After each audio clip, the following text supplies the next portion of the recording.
BJP ಅವರು ಏನು ಮಾಡ್ತಾ ಇದ್ರು, ಇದು ಇದ್ರವರು ಬಂದ್ಬಿಟ್ಟು ಏನು ಕೆ.ಸಿ. ವೇಣುಗೋಪಾಲ್ ಅವರು ರಾಜ್ಯ ಸರ್ಕಾರದಲ್ಲಿ ಹಸ್ತಕ್ಷೇಪ ಅಂತ ಹೇಳಿ, ಯಾಕೆ ವಾಟ್ಸಪ್ ಯೂನಿವರ್ಸಿಟಿಯಿಂದ ಬರುವಂಥ ಮಾಹಿತಿನ ನಾವೆಲ್ಲ ಮಾತಾಡೋದು ಬೇಡ. ಅದು ಇದು ನನ್ನ it's out of the topic ಇವತ್ತು. ಬಟ್ ನಿಜವಾಗ್ಲೂ ಚರ್ಚೆ ಮಾಡಬೇಕು.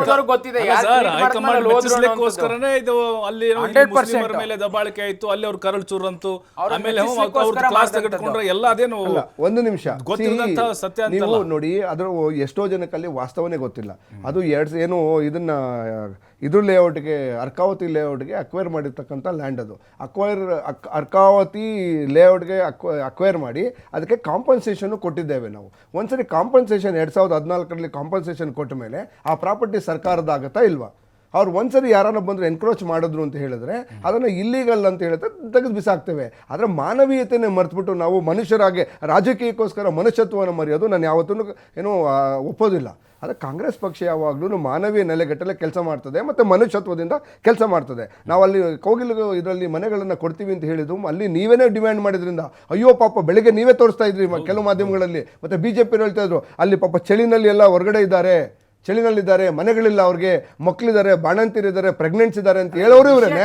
ಒಂದ್ ಕಡೆ ಅಲ್ಲ,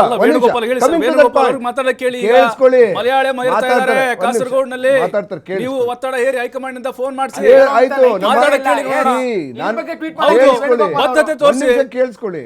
ಆಗ ಏನಾಯ್ತು, ಅವರು ಒಂದ್ ಕಡೆ ಇವರೇ ಈ ಮಗುವನ್ನ ಗಿವ್ಟೋರು ಇವರೇನೆ, ಚಿಂಟೋರು ಇವರೇನೆ, ಇನ್ನೊಂದ್ ಕಡೆ ಪಾಪ ಸುಮ್ಮನೆ ಇರುವಂತ ಹತ್ತಾಗ ಸುಮ್ಮನೆ ಇರಿಸೋದ್ರೆ. ಈ ರೀತಿಯಾದಂಥ ಡಬಲ್ ಸ್ಟ್ಯಾಂಡ್ ದಯವಿಟ್ಟು ಬಿಜೆಪಿ ವಿರೋಧ ಪಕ್ಷದವ್ರು ಮಾಡೋದು ಬೇಡ. ಇನ್ನು ಕೆ.ಸಿ. ವೇಣುಗೋಪಾಲ್ ಅವ್ರ ವಿಚಾರ ಆ ರೀತಿ ಇರಲಿ. ಯಾಕೆ ಎಲ್ಲೋಗಿದ್ದಾರೆ ನಮ್ಮ ಶೋಭಾ ಕರಂದ್ಲಾಜೆ ಅವರು, ಎಲ್ಲೋಗಿದ್ದಾರೆ ನಮ್ಮ ಪ್ರಹ್ಲಾದ್ ಜೋಶಿ ಅವರು? ಮಾತಾಡ್ತಿರಲ್ಲ, ಎಲ್ಲಿ ಕುಮಾರಣ್ಣ ಅವರು ಎಲ್ಲಿದ್ದೀರ ನೀವು? ಸೊ ಫಸ್ಟು BJPಯ ಹಿರಿಯ ನಾಯಕರು, ಕೇಂದ್ರ ಸಚಿವರುಗಳು ಯಾರಿದ್ದೀರಿ ಅವರೆಲ್ಲ ಮಾತಾಡಿ. ಫಸ್ಟು ಎಲ್ಲಿ ಸ್ಟ್ಯಾಂಡ್ ಕೊಟ್ಟಿದ್ದಾರೆ ನೀವು ನೋಡಿದ್ದೀರಾ?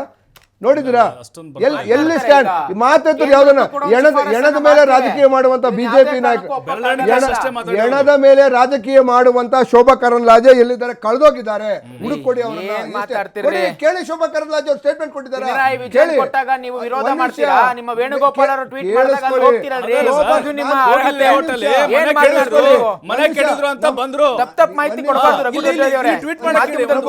ಈಗ ನಾನ್ ಕೇಳ್ತಾ ಇರೋದು, ಯಾಕೆ ಶೋಭಾ ಕರಂದ್ಲಾಜೆ ಇಲ್ಲಿವರೆಗೂ ಬಾಯಿ ಬಿಟ್ಕೊಂಡು ಬಾಯಿಗೆ ಸೀಲ್ ಹಾಕೊಂಡು ಕೂತಿದ್ದಾರೆ ಈ ವಿಚಾರದಲ್ಲಿ? ಅಂದ್ರೆ ಕನ್ನಡಿಗರಲ್ವಾ ಇವರು?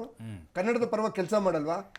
ಸೊ ಯಾಕೆ ಶೋಭಾ ಕರಂದ್ಲಾಜೆ ಅವರು, ಪ್ರಹ್ಲಾದ್ ಜೋಶಿ ಅವರು ಮಾತಾದ್ರು ಎಣದ ಮೇಲೆ ರಾಜಕೀಯ ಮಾಡುವಂತ ಇವರು ಇವತ್ತು ಯಾಕೆ ಕನ್ನಡದ ವಿಚಾರದಲ್ಲಿ ಬಾಯಿ ಎತ್ತುತ್ತಾ ಇಲ್ಲ? ಯಾಕೆ ಅಂತಂದ್ರೆ ಇವರು ಕೇವಲ ಏನಾದ್ರೂ ಮಾಡಿ ಆ ಚಳಿನಲ್ಲಿ ಇವರು ಒಂದ್ ಕಡೆ ಏನು ಸರ್ಕಾರ ಜವಾಬ್ದಾರಿ ಸರ್, ಗಡಿನಾಡ ಕನ್ನಡಿಗರ ರಕ್ಷಣೆ ಮಾಡಬೇಕು. ನೀವು ಕಾಂಗ್ರೆಸ್ ಪಕ್ಷ ಉಳಿಸಬೇಕು. ಸಿದ್ದರಾಮಯ್ಯನವರು ಹೌದು ಕನ್ನಡ ರಾಮಯ್ಯ ಅಂತ ಕರಿತೇವೆ ಅವರಿಗೆ. ಕನ್ನಡ ಪ್ರಾಧಿಕಾರದ ಅಧ್ಯಕ್ಷರಾಗಿದ್ದವರು. ಕಾಂಗ್ರೆಸ್ ಪಕ್ಷ ಮತ್ತು ಈ ಕೆಲಸ ಮಾಡ್ತದೆ. ಅದಕ್ಕೋಸ್ಕರ ಕೆ.ಸಿ. ವೇಣುಗೋಪಾಲ್ ಅವರು ಟ್ವೀಟ್ ಮಾಡ್ಲಿಕ್ಕೆ ಹೇಳ್ರಿ, ಅವರು ಟ್ವೀಟ್ ಮಾಡಕ್ಕೆ ಹೇಳಿ ಬದ್ಧತೆ ಇದ್ರೆ ಕನ್ನಡದ ಬಗ್ಗೆ. ಬಿಜೆಪಿಯ ಎಲ್ಲಿ ಅಂದ್ರೆ ಎಲ್ಲರಿಗೂ ನರ ಸತ್ತೋಗಿದ್ಯಾ? ನೋಡಿ, ಈ ರೀತಿ ಪದ ಬಳಕೆ ಎಷ್ಟು ಸರಿ ಮಾಧ್ಯಮದಲ್ಲಿ ಕೂತ್ಕೊಂಡಾಗ ಇವ್ರು ಏನ್ ಮಾತಾಡ್ತಾರೆ? ಕಾಂಗ್ರೆಸ್ ಅವ್ರ ಸಂಸ್ಕೃತಿನೇ ಇತ್ತು. ಬಾಯನ್ನ ಎಕ್ಸಿಲ್ ಹಾಕೊಂಡು ಕೂತಿದ್ದಾರೆ. ಅಲ್ಲ ಸರ್, ಈಗ ಬೇರೆ ವಿಚಾರಕ್ಕೆಲ್ಲ ಕೆ.ಸಿ. ವೇಣುಗೋಪಾಲ್ ಅವ್ರೇನು ಅವ್ರಿಗೇನು ಏನನ್ನ ನರ ವೀಕಿದೆ ಅವ್ರಿಗೆ? ಕೆ.ಸಿ. ವೇಣುಗೋಪಾಲ್ ನರ ವೀಕಿದೆ, ನಾವು ಕೇಳ್ತೇವೆ ಅದೇ ದಾಟಿಯಲ್ಲಿ. ಕೇಳಿಸ್ಕೊಳ್ಳಿ, ಕೆ.ಸಿ. ವೇಣುಗೋಪಾಲ್ಗೂ ಈ ಕೇಸಿಗೂ ಸಂಬಂಧ ಇಲ್ಲ. ನಾವು ಕೇಳ್ತಾ ಇರ್ತಕ್ಕಂಥ ನಮ್ಮ ರಾಜ್ಯದ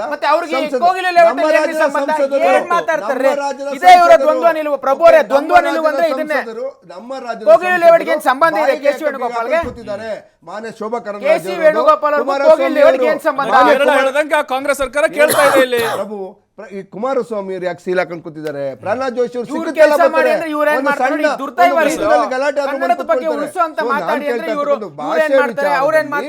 ರಾಜಕೀಯ ಮಾಡುವುದನ್ನ ಬಿಜೆಪಿ ಇಲ್ಲಿವರೆಗೆ ಯಾಕೆ ಸ್ಟೇಟ್ಮೆಂಟ್ ಅಂತ ಕೊಟ್ಟಿಲ್ಲ? ಭಾಷಾ ಪ್ರೇಮ ಮೊದಲು ತೋರಿಸಬೇಕಾದ್ರು ರಾಜ್ಯ ಸರ್ಕಾರ ತೋರಿಸಿದ್ದೇವೆ. ನಾವು ಆಲ್ರೆಡಿ ಟ್ವೀಟ್ ಮಾಡಿದ್ರೆ ಮುಗಿತಾಯ್ತು. ಅದಕ್ಕೆ ಒಂದ್ ನಿಮಿಷ ಕೇಳಿಸ್ಕೊಳ್ಳಿ. ಶಿವರಾಜ್ ತಂಗಡಿ ಅವರು ಆಲ್ರೆಡಿ ಹೇಳಿದ್ದಾರೆ, ಒಂದು ಡೆಲಿಗೇಷನ್ ನಾವು ಭೇಟಿ ಮಾಡಿ ಒಂದು ರೆಕಮೆಂಡೇಶನ್ ಆಲ್ರೆಡಿ ಕೊಟ್ಟಿದ್ದಾರೆ. ದಯವಿಟ್ಟು ರಾಜ್ಯಪಾಲರಿಗೆ ಡೆಲಿಗೇಷನ್ ಕೊಟ್ಟು ಹೋಗಿದ್ದೇವೆ, ನಾವು ಕೊಟ್ಟಿದ್ದೇವೆ. ಅಂದ್ರೆ ಅಂತ ಅರ್ಥ, ರಾಜ್ಯ ಸರ್ಕಾರ ದಯವಿಟ್ಟು ನಮ್ಮ ಕಾಂಗ್ರೆಸ್ ಸರ್ಕಾರ ಕರ್ನಾಟಕದಲ್ಲಿ ಈ ರೀತಿಯಾದಂತಹ ಅನ್ಯಾಯ ಆಗಬಾರ್ದು ಅಂತ ಹೇಳಿ ಒಂದು ಡೆಲಿಗೇಷನ್ ಅನ್ನು ಕೊಟ್ಟಿದ್ದಾರೆ ಅಂತಂದ್ರೆ ನಮ್ಮ ಮನವಿಯನ್ನು ಮಾಡಿದ್ದೇವೆ. ನಾನ್ ಕೇಳ್ತಾ ಇರ್ತಕ್ಕಂಥದ್ದು ಬಿಜೆಪಿ ಯಾಕೆ ಬೀಜ ಹಾಕೊಂಡು ಕೂತಿದ್ದಾರೆ ಬಾಯಿಗೆ? ಬ್ರೇಕ್ ಆದ್ಮೇಲೆ ಅಖಾಡ ಮತ್ತೆ ಮುಂದುವರಿಯುತ್ತೆ.